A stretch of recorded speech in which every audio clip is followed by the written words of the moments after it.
Well, good morning, everyone, and it is a delight to be here for the 30th anniversary, and to be here with such a distinguished panel of experts. Welcome to all of those joining us online. We hope you enjoy this session. As a housekeeping matter, I want to let the audience know that we're not having a Q&A session, but encourage you to speak with each of our panelists informally over the course of the conference. I also want to let you know that we will be wrapping up at 9:50 precisely to accommodate the minister's very busy schedule. As mentioned in Catherine's introduction, I'm Vice Chairman, Board Member, and Country Head for Morningstar DBRS, Canada's preeminent credit rating agency, the fourth largest in the world, with offices in Toronto, New York, London, Frankfurt, and Mumbai. I'm also the chairman of the Ditchley Foundation in Canada, and I know we have several Ditchley board members in the audience today. For those unfamiliar, Ditchley was formed in the United Kingdom at the end of the Second World War at the suggestion of Sir Winston Churchill to foster transatlantic dialogue on matters of public policy, business, and government. And while headquartered in the Oxford countryside, it has a branch here in Canada, in the United States, and in Germany. I recently returned from a weekend session discussing the war in Ukraine and the future of Europe, very much depending on the outcome of that war. The weekend was attended by 40 participants, including the Supreme Allied Commander of NATO. And perhaps we'll have an opportunity to touch on that a little later.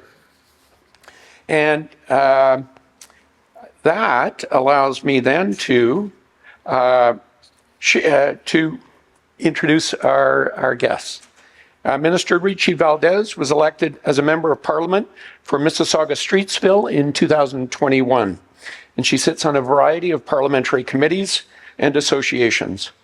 Minister Valdez is also a Canadian entrepreneur, television personality, and community advocate, and she's an athlete. Born and raised in Zambia and emigrated to Canada with her family in 1989. Martin Reeves is a managing director and senior partner and chairman of the BCG Henderson Institute in San Francisco. Martin is an advisor to businesses and government, is a regular contributor on numerous management journals on business strategy and management, is an author, editor, and much sought after speaker. And last but not least, Jean Schmitt is the founder, president, and managing partner at Jolt Capital. Jean is a widely recognized expert on AI and technology and provides advice and capital to tech companies looking to achieve global scale. I have not done justice to our panel's extensive biographies and encourage you all to read about them in greater detail in our program notes. The theme we've been tasked with discussing is indeed a very big one, and we're fortunate we have lots to work with and experts to help us think through. I believe that most generations feel they live in times of unprecedented challenges, and ours is no different.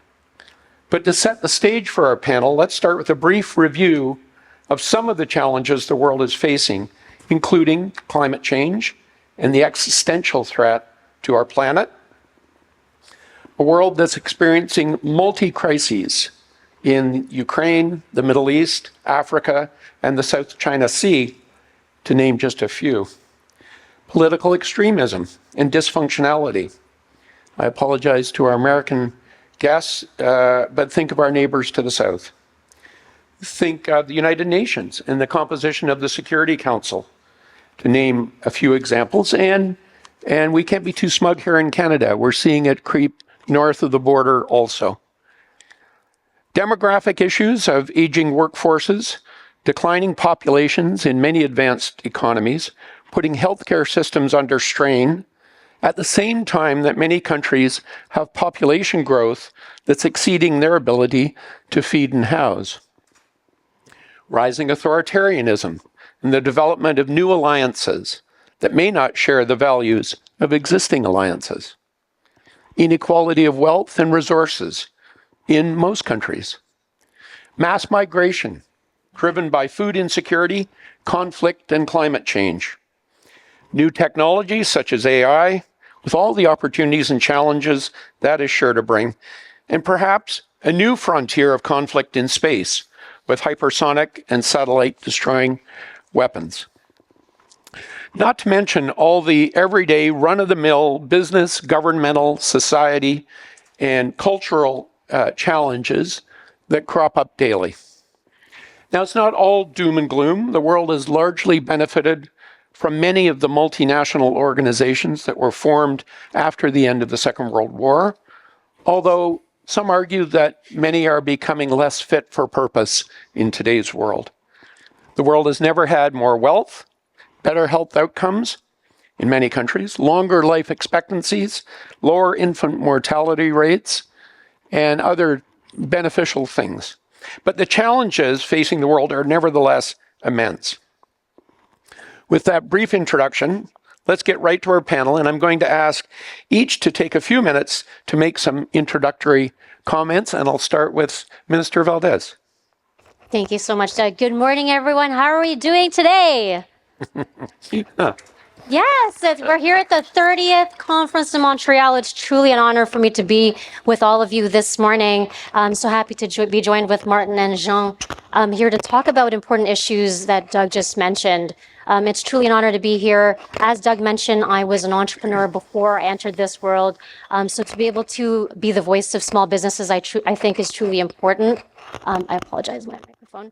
And so I think it's really important that we have the dialogue that we have to be able to talk about the challenges we have. And I think that being here at this conference really allows us to have that dialogue with each other, to hear from speakers all over. And I think the main things I do want to highlight, whether that's the way that we move forward with regards to artificial intelligence and pivoting in the world that we have today, or how do we tackle sustainability practices so that we can better prepare for climate change that we're dealing with. I think this dialogue and being here to have that opportunity to share with all of you, and particularly what our government is doing to be able to tackle some of these challenges, I'm happy to be here. So thank you so much for having me.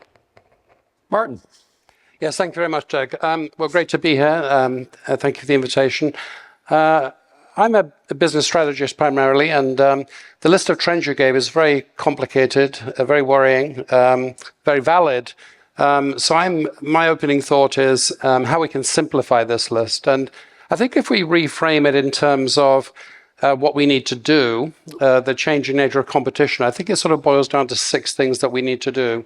So the simplest one is velocity. The velocity of change is clearly faster than ever before, especially around technologies like AI. So whatever our processes have as their clock speed needs to speed up, I think. The second one is this multidimensional uncertainty. And I think the key there is not merely just to optimize our businesses, but to think about optionality, because we need to be thinking about tomorrow's business as well as today's business. I think the third one is what I call contingency, which is the strategies we need for mature businesses, which will create the cash to fund the future businesses, will be different from those strategies for future businesses. So we need to be thinking about really the 2 eternal problems of business, running today's business, but also creating the ideas and the imagination for tomorrow's businesses.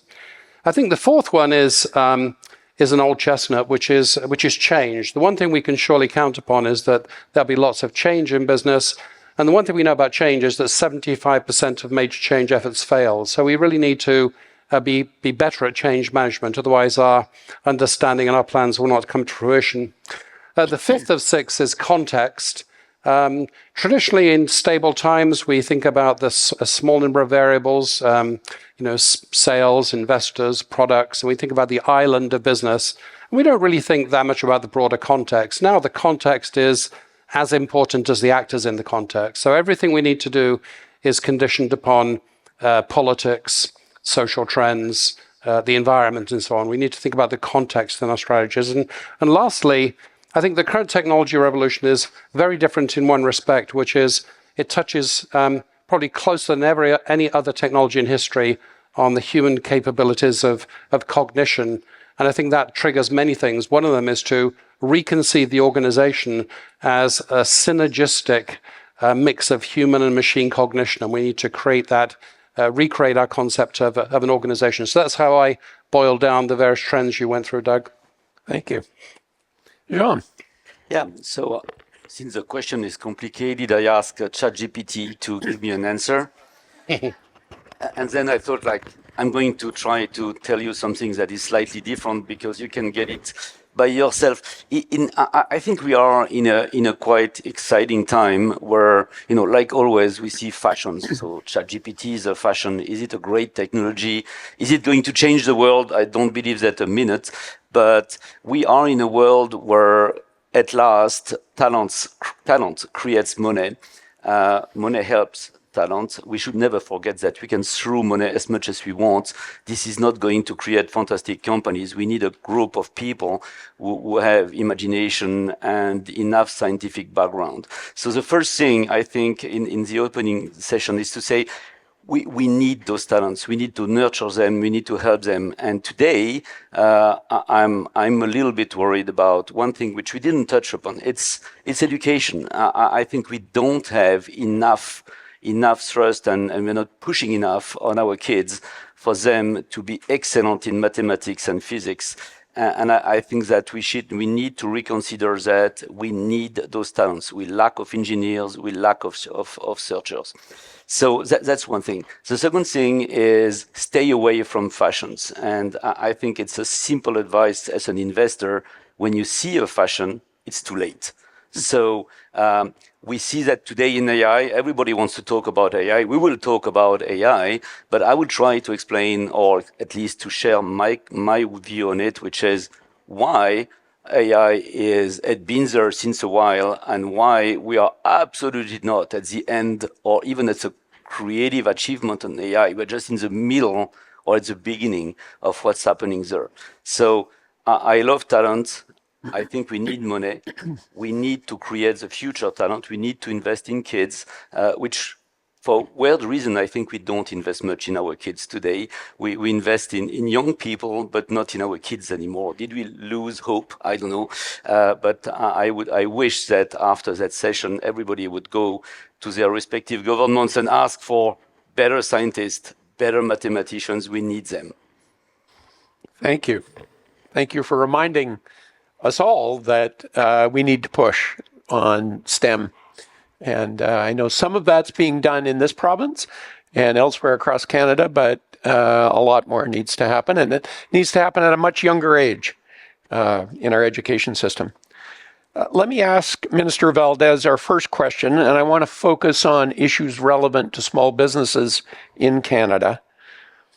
Given the rapid pace of technological disruption and the impact of climate change, how can governments assist small business in adapting to the environment, particularly given accelerated digital transition that occurred during the pandemic?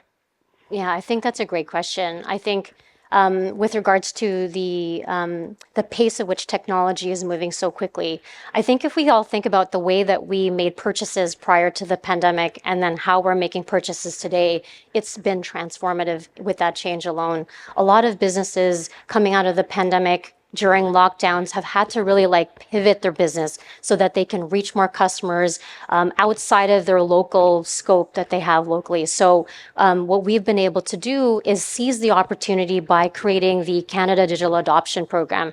This program has allowed small businesses to tap into funds to help them with grants, loans, advisory services, and of course, also student placements to help them with that transition.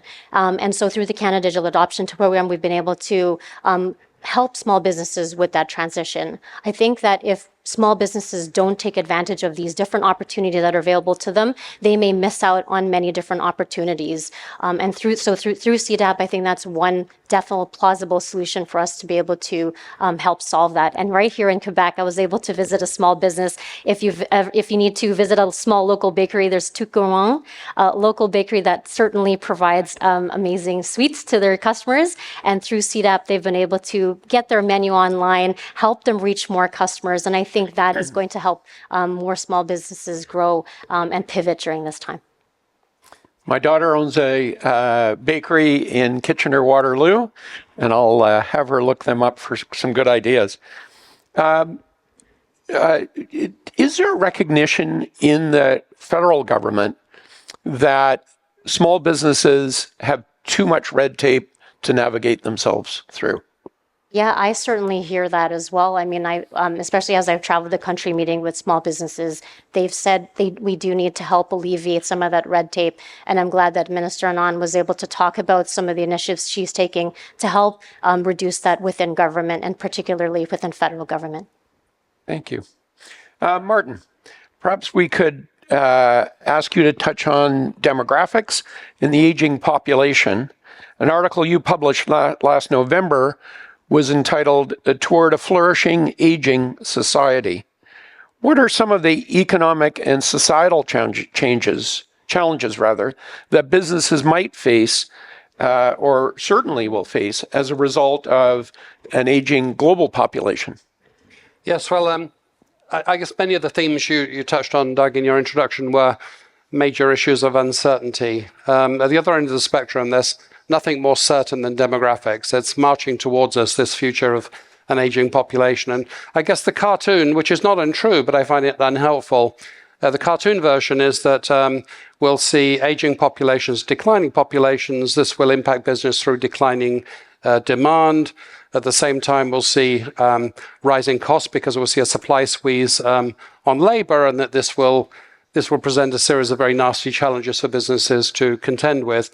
Not untrue, but a very sort of passive and pessimistic view of demographics. We could reframe the same facts as saying that there is an opportunity to meet the new needs of an aging population. They have a very different consumption profile, more leisure, more need for healthcare, many differences on average. One of the things, I'm not sure that Jean will agree with me, but one of the things we can do with remote working technologies and AI is reconceive the future of work. And in a sense, COVID gave us an opportunity to consider and try out all sorts of opportunities. So the greater flexibility that we need in the workplace for an aging population is a journey we're already into. A more controversial one, where I think Canada has done very well, is immigration, because the story of aging populations is true of many nations, developed nations, but of course there are complementary nations with extremely young populations. I'm thinking of the Middle East and Africa, for example. So there would seem to be a perfect complementarity. Now, whether business can assert its diplomatic voice to ensure the flow of fresh talent, and whether politicians can navigate all of the sensitivities around nationalism. Of course, populist regimes, usually tug on the immigration story. I think is also a very important dynamic here that businesses can play a major role in. I would observe that Canada has traditionally had a pretty thoughtful approach to immigration in bringing in skills that are needed at any given moment. There's an argument that it's a beggar thy neighbor kind of strategy, because taking a skilled trade or a skilled profession away from another country just creates problems there. But nonetheless, it has to be part of the toolkit for governments. I think it touches on another very interesting dimension, which is, one of the things I hear CEOs complaining about frequently is the politicization of everything in business. And usually they've already been dragged into that by taking a stance on an issue and perhaps getting into trouble in the news arena, in the social media world for their stances. But I think business is political now, and in a good sense. I think there's a major diplomatic role for businesses to play in terms of encouraging governments to take on the right policies, addressing these issues of immigration and talent. And business has always been a form of diplomacy. My friends in the UN are fond of quoting something, I'm not sure what the original quote is, but essentially the idea that nations that trade don't go to war. Now, that's not strictly true in all cases, but it's largely true. Mutual dependence is a disincentive to military conflict. So I think these sort of issues that seem to be 10 years ago, we would have said these are well beyond business, nothing to do with business, have everything to do with business, I think. Jean, let's get you in the conversation and let's pivot to AI. I think in popular culture, there's a fear that there's sort of a James Bond villain aspect to how AI is going to be adapted. You've written about and studied and invested in technology, and I wondered if you'd give us some insight into what's happening in Europe, from AI to biocontrol, from autonomous cars to medical devices, and perhaps what governments and regulators are doing to prepare their societies for the rapid technological changes coming at them. That's a big question. That's a big question, I agree. In a nutshell, everybody knows Europe. We are a continent which is completely unified regarding business and regulation for the good and the bad. For regulation-wise, we are creating a load of crazy regulations which are slowing down business. When it comes to politics and to countries, of course, we are quite fragmented still. Now, going to technology, we are investors in technology. Our mission is to do exactly what you were explaining. We are taking mid-sized companies, 20, 30, 40 million in revenue in technology, which business is based on a special intellectual property, and we are scaling those companies so that they become global companies. So that's our job. And when you look at the world, and that's what we did, we picked the best place. What is the best place? It's a place with a significant intellectual property creation, not too expensive. So public research plays a role. And it's a place where entrepreneurs are supported by states. And COVID played an important role here. I think that was a great wake-up call for countries looking for local players which could become global eventually. So when we looked at the world, we found a few places which are exciting. Europe, which is very large, is exciting. Canada is exciting. Japan is exciting. And we can debate that. Korea is exciting. For another reason, they created a very interesting VC infrastructure, which started late compared to the US, but which now is kind of large enough, even overrating at a point. We have more VC-backed companies per GDP point today in Europe than in the US, which is perhaps not that reasonable. But for us as growth investors, it's a fantastic place. It's a place where we have plenty of companies, a large inventory of companies to fund and to turn them eventually into very large companies. So all the technologies you mentioned are there, semiconductor, robotics, AI-based applications, and so on. We have also fashions. Everybody talks about quantum. Everybody talks about quantum computers. Nobody knows if there is a market for quantum computers, but everybody talk about it. Now, going to AI, today we are all Gen AI and LLMs. This is a strange thing. You can imagine a technology that is producing results which require 95% of your investment focusing on fixing the mistakes which are delivered by that technology. So to me, this is not a great scalable technology. It's fun. It does something right, which is translating, which is normally something that we should all use that today. So translating is perfect. But otherwise, mimicking human brain with an LLM is a joke. It's mimicking absolutely nothing in a human brain because your brain doesn't work like 5% of the time you're right, and 95% of your brain is fixing the rest. So that doesn't work like that. So we are year lights from evil James Bond, or we would be on a comical movie. Now, if we go on the future of AI and you think about it, today everything is based on algebra. Is it the right mathematical approach? For example, we don't take into account time, which looks like flattish. So, we don't learn from the past to kind of prepare the future with that AI. For that AI, everything happened at the same time. We're using the data as it is now. Doesn't look exciting. We don't use meaning, symbolic. So symbolic is not there. So I think we are in front of an interim technology, which is creating a lot of buzzwords, a lot of buzz. But at the end of the day, we are just at the beginning of the journey. And think about it.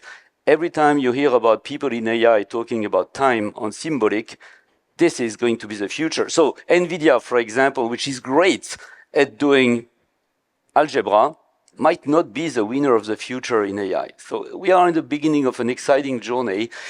But again, if you don't take into account time and symbolic, I don't know that how you can mimic a brain or even get near to a brain.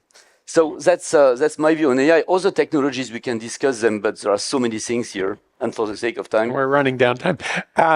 Do you worry that regulators and governments around the world either don't have the capacity, don't have the will, don't have the collaborativeness to come up with comprehensive regulation? oh yeah, I fear that a lot. I think there is a competition among countries, and regulation is a tool.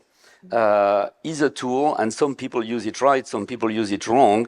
But in Europe, we have what's called the principle of precaution, a cautious principle, which turns all our regulators into people who believe they protect people, and all what they do is slow down innovation. So nobody is regulating the regulators in Europe, which means that they get crazy. So we have a set of torquemadas which are kind of terrorizing the business, which for us is not that a big deal.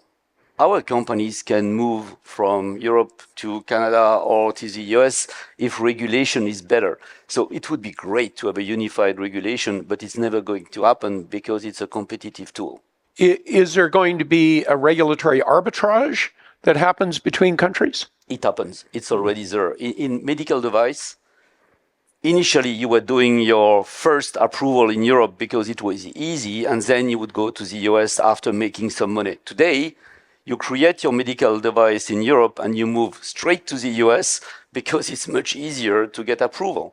And I think that this is a very conscious arbitrage. In Europe, people are starting to figure out that it's kind of the whole industry is in trouble. And for public health, it's an issue. We don't have access to the best medical devices in Europe anymore. They come too late from the US. So we have issues like that. And yes, we are in trouble regarding regulations. Thank you. Martin, I wonder if you might put into context the hype around generative AI and various tools that are coming quickly to business. How's that different from former technology advancements? You know, going back 100 years, people thought it was going to be the end of the world when, the steam engine was invented, but clearly it wasn't. Well, there may be some things that are different. The speed of commercial rollout is different. As I've already said, it's a relatively human technology. It touches on sort of aspects of humanity, but there's a lot which is not very different. So I think the serendipitous, unpredictable nature of technology, that's not different. So I think nobody knows, even the pioneers, where this thing will go. I think probably the biggest thing is the constant confusion between value and value capture. Just because the technology creates value doesn't mean that you're going to capture the value. In many cases, the value is arbitraged away to the consumer because everybody has access to the same technology. And the more pervasive the technology, the more it's a mark of competitive parity, not of competitive advantage. I think we're in the exuberant phase of a technology, and for every technology that we can remember, there was an exuberant phase and the creation of hundreds of small companies, and then there was a selection phase where 95% of those companies disappeared. And so I think we all need to be thinking ahead as companies to the selection phase. What will enable us? What is our right to persist beyond the coming selection phase? But I do think it's an opportunity to reconceive the organization. I'm quite keen on the idea of the bionic organization, namely an organization that segments the partition of reason into humans and machines. And we don't know where that equilibrium point will be because the technology is still evolving, but it's a trigger to reinvent organization, I think. So in a sense, the same old story, but a different substrate. Thank you. I'd like to just we've only got a minute and a half left. I'd like to take 30, 40 seconds each, that you could provide advice to the audience on the theme. I know we've covered a lot of territory, and we could have gone on for another hour and a half, but we don't have that luxury. Minister Valdez. Sure, thank you. I just want to close off on the AI topic. Canada is the first country to be able to fully fund an AI strategy. We have an incredible AI ecosystem here with 1,500 companies across Canada already coming up with AI solutions. We've got 10% of the world's top tier AI researchers right here. The potential for us worldwide from an AI perspective is $890 billion on its way to $1 trillion by 2030. The opportunity is there. Our government will continue to invest in AI right here in this country with $2.4 billion, which is going to help with AI adoption, helping with increasing computational capacity for small businesses, and helping those AI startups get the funding that they need to be able to take advantage and help Canada remain at the top when it comes to AI. I mean, we've got a lot of challenges, whether it's fighting climate change and the many challenges you mentioned earlier. But these forums are incredibly important for us to share ideas and continue to work together. And I will continue to be there to support small businesses. So I thank you for the opportunity, and I'm glad to be able to join with my colleagues as well. Thank you. Martin, any final thoughts?